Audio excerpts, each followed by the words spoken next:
And now I'd like to welcome Mr. Kurt Vonnegut, America's greatest living writer.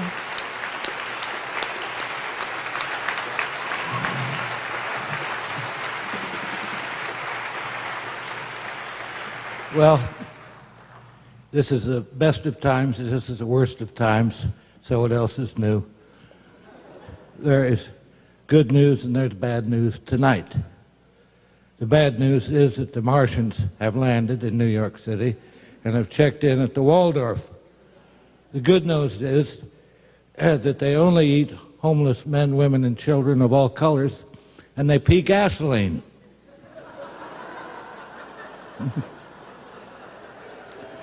Only kidding. But seriously, isn't it time somebody investigated Yale University to find out what the heck they're teaching there?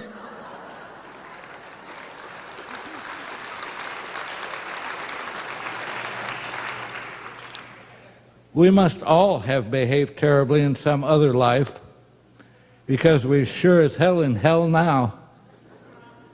Is hell hot enough for you yet? Just be patient. The polar ice caps will be completely gone in a year or two, thanks to our misbehavior in this life. Now, does George Bush care? Forget George Bush, for God's sake. You might as well be mad at a hot fudge sundae.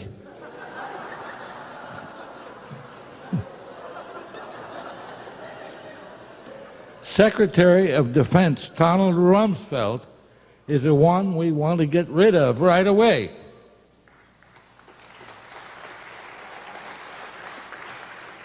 I was never anything more than a corporal, but I sure know a lot more about war than he does. How to win, how to lose. I am so old I can remember the Vietnam War. In that one, like this one, a whole lot of people were killed, and a much smaller number of people. Armaments manufacturers made billions, merchants of death.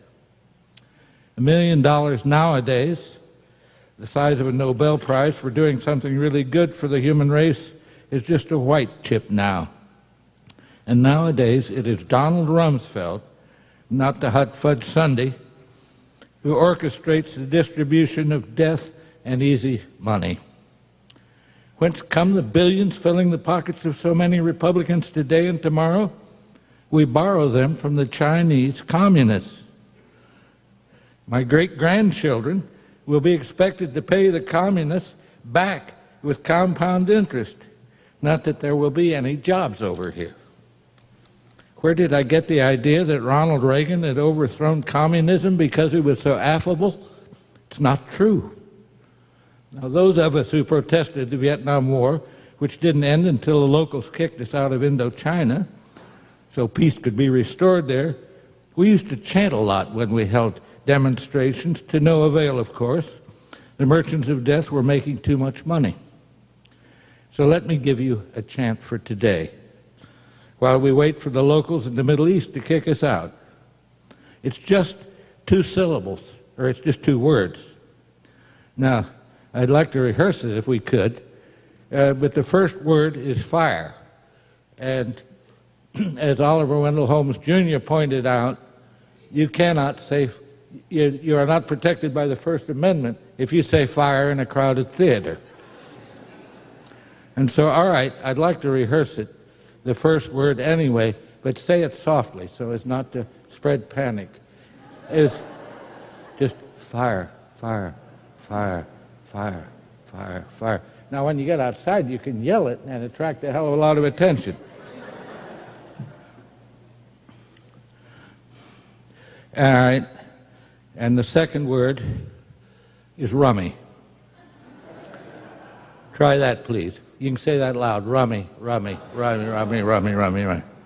All right, now let's try the 2 together. And please, when you get out of here, at the top of your lungs, do it. Fire, rummy, fire, rummy, fire, rummy, fire, rummy. All right. Thank you very much.